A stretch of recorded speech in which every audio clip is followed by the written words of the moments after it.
ഷോൺ ജോർജ് എന്തുകൊണ്ട് E D എന്ന ചോദ്യമാണ് ഞാൻ ശ്രീ മാത്യു കുഴൽനാടിനോട് ചോദിച്ചത്. ഇ ഡി കഴിഞ്ഞ 10 വർഷത്തിനിടെ എടുത്ത 193 കേസിൽ ആകെ 2 പേരെ ശിക്ഷിക്കപ്പെട്ടിട്ടുള്ളൂ. ഇന്ത്യ ടുഡേ പുറത്തു കൊണ്ടുവന്ന ഒരു ഫാക്ട് എന്ന് പറയുന്നത് കഴിഞ്ഞ ഒരു പതിറ്റാണ്ടിനിടെ എൻഫോഴ്സ്മെന്റ് ഡയറക്ടറേറ്റ് അന്വേഷിച്ചിട്ടുള്ള നേതാക്കൾ, പോപ്പുലർ ലീഡേഴ്സിൽ 95% ഒപ്പോസിഷൻ പാർട്ടികളിൽപ്പെട്ട നേതാക്കളായിരുന്നു, വിവിധ പ്രതിപക്ഷ പാർട്ടികളിൽപ്പെട്ട നേതാക്കളായിരുന്നു.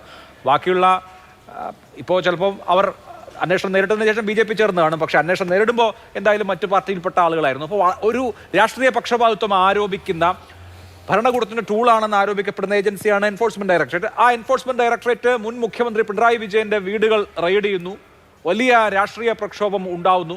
കേരള മുഖ്യമന്ത്രി 5 തവണ ചോദിച്ചിട്ടും അതിന് അദ്ദേഹത്തിന്റെ പ്രതികരണം നൽകുന്നില്ല.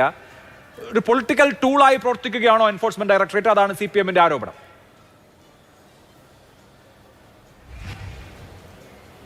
അല്ല, ഇതിവിടെ എന്താണ് നിങ്ങൾ പറഞ്ഞ് സ്ഥാപിക്കാൻ ശ്രമിക്കുന്നതെന്ന് എനിക്ക് മനസ്സിലായില്ല. കേരളത്തിൽ അന്വേഷണം നടക്കാതിരുന്ന സമയത്ത് ഇത്രയും കാലം പറഞ്ഞുകൊണ്ടിരുന്നത് BJP CPM ഡീൽ എന്നാണ്. അവിടെ എനിക്കിതിൻ്റെ തുടക്കം മുതൽ ഇന്ന് വരെ ഇവിടെ എനിക്ക് മുമ്പ് സംസാരിച്ച വ്യക്തി പറഞ്ഞു, ഇതിനെക്കുറിച്ച് അദ്ദേഹം പഠിച്ചിട്ടുണ്ട്, സംസാരിച്ചിട്ടുണ്ട്.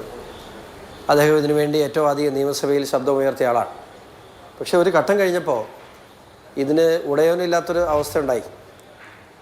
അവിടെ ഇതിൻ്റെ നാൾവഴികൾ കഴിഞ്ഞ 2 വർഷക്കാലമായി ഇന്ത്യ മഹാരാജ്യത്ത് ചെന്നൈയിലും ബാംഗ്ലൂരും ഡൽഹിയും കേരള ഹൈക്കോടതി ഉൾപ്പെടെ 4 ഹൈക്കോടതികളായി നടന്നിട്ടുള്ള വ്യവഹാരങ്ങൾ, ആ വ്യവഹാരങ്ങളിൽ വളരെ കൃത്യമായി, വളരെ ആസൂത്രിതമായി ആ വ്യവഹാരങ്ങളിലൂടെ എല്ലാ ഘട്ടത്തിലും ഈ അന്വേഷണത്തെ തടസ്സപ്പെടുത്താൻ മുഖ്യമന്ത്രിയും CMR എന്ന് പറഞ്ഞ കമ്പനിയും വീണ വിജയൻ ഉൾപ്പെടെയുള്ള ആ വലിയ ലോബി ശ്രമിച്ചപ്പോൾ അതിനെയെല്ലാം തരണം ചെയ്തുകൊണ്ട് ഇന്നലെ ബഹുമാനപ്പെട്ട കേരള ഹൈക്കോടതി EDക്ക് അന്വേഷണമാകാം എന്നുള്ള ഉത്തരവ്, അവരുടെ ഹർജി തള്ളിയതിൻ്റെ അടിസ്ഥാനത്തിലാണ് ഇത്തരത്തിൽ ഒരു അന്വേഷണം ആരംഭിച്ചത്.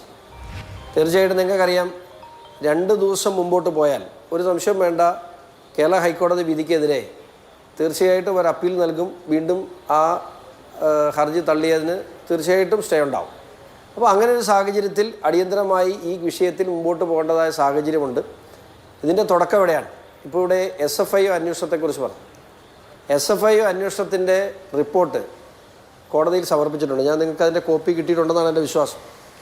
ആ SFIO അന്വേഷണത്തിൻ്റെ റിപ്പോർട്ടിൽ വളരെ കൃത്യമായി 1,32,00,000 അല്ല, SFIOയുടെ റിപ്പോർട്ടിൽ 2,78,00,000 രൂപ, അതായത് ഇൻട്രീം സെറ്റിൽമെൻറ്റ് ബോർഡിൻ്റെ ഉത്തരവിന് ശേഷവും 10 ലക്ഷം രൂപയിലധികം വീണ വിജയൻ്റെ കമ്പനി കൈപ്പറ്റിയിട്ടുണ്ട്. അപ്പോൾ ഈ പണം എന്തിനു വേണ്ടി കൈപ്പറ്റി? എന്തായിരുന്നു അതിൻ്റെ പുറകിലുള്ള ഉദ്ദേശം? ഇത് പിണറായി വിജയനുള്ള കൈക്കൂലി പണമായിരുന്നോ? ഇതെല്ലാം കേരളം വളരെയേറെ ചർച്ചകളിൽ നമ്മൾ ഇത് ചർച്ച ചെയ്തതാണ്. കേരള സമൂഹത്തിന് പൂർണ്ണ ബോധ്യമുള്ള കാര്യമാണ്.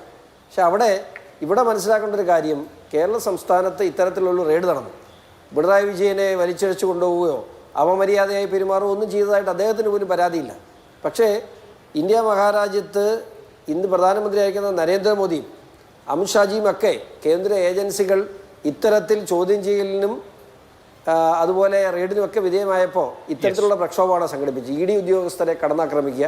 ഞാനൊരു കാര്യം ചോദിട്ടെ, രാവിലെ ആഭ്യന്തരമന്ത്രി സൂചിപ്പിച്ചു ഞങ്ങളാരും അറിഞ്ഞില്ല. ശരി, അറിഞ്ഞില്ല. റെയ്ഡ് തുടങ്ങിയത് രാവിലെ 7:45 മാധ്യമങ്ങളിലൂടെയാണ് ഞാൻ അറിഞ്ഞത്.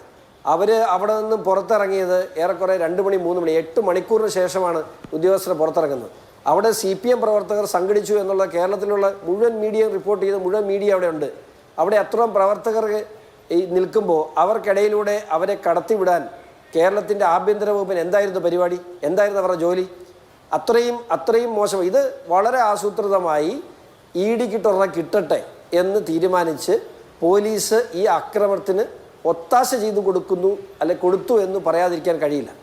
അപ്പോൾ അത് കഴിഞ്ഞ് പിണറായി വിജയൻ നടത്തിയ പത്രസമ്മേളനം അത് വളരെ രസകരമായിരുന്നു. പിണറായി വിജയൻ നടത്തിയ പത്രസമ്മേളനം യഥാർത്ഥത്തിൽ EDക്കെതിരെ പോലും ആയിരുന്നില്ല. അദ്ദേഹം രാഹുൽ ഗാന്ധിയൊക്കെയാണ് പരാമർശിച്ചത്. അപ്പോൾ ഇവരെ വളരെ ആസൂത്രിതമായി അവിടെ കേരളത്തിൻ്റെ രാഷ്ട്രീയ ഭൂമണ്ഡലത്തിൽ ഈ CPM എന്ന രാഷ്ട്രീയ പ്രസ്ഥാനം അപ്രസക്തമായിക്കൊണ്ടിരിക്കുന്ന സമയത്ത് അവർ ഇതിനെ ദിശ തിരിച്ചുകൊണ്ട് ഏതെങ്കിലും തരത്തിൽ വീണ്ടും പിണറായി വിജയൻ ജനങ്ങൾക്കിടയിൽ അജേയനായ ഒരു നേതാവാണെന്ന് സ്ഥാപിക്കാൻ ഇപ്പോൾ അദ്ദേഹത്തിൻ്റെ പാർട്ടിക്കുള്ളിൽ നിന്ന് ഉയർന്നു വന്നിട്ടുള്ള വലിയ ആരോപണങ്ങളെ തടയിടുവാൻ ഇന്നത്തെ ഈ അന്വേഷണവും റെയ്ഡും അദ്ദേഹം വകമാറ്റി അല്ലെങ്കിൽ അതിന്റെ ദിശ തിരിച്ചുവിട്ടു എന്നുള്ളതാണ് യാഥാർത്ഥ്യം. ശരി, നമുക്ക് ഇന്ന് അവിടെ അതിലേക്ക് നടത്തിയ ആ പ്രതികളെ സംബന്ധിച്ച് നമ്മൾ അന്വേഷിക്കുന്നുണ്ട്. പക്ഷേ അവിടെ ഇ ഡിയെ ആക്രമിച്ച പ്രതികളുടെ ബാക്ക്ഗ്രൗണ്ട് തീർച്ചയായിട്ടും അന്വേഷിക്കണം. ശരി. അത് പാർട്ടി പ്രവർത്തകരാണോ കൊട്ടേഷൻകാരാണോ എന്നുള്ള കൂടി വിശദമായി അന്വേഷിക്കേണ്ടതായിട്ടുണ്ട്. ശരി. ആക്രമണം നടത്തിയ പല സ്ഥലങ്ങളിലും വളരെ ആസൂത്രിതമായി കൊട്ടേഷൻ സംഘങ്ങൾ ഉണ്ടായിരുന്നതായി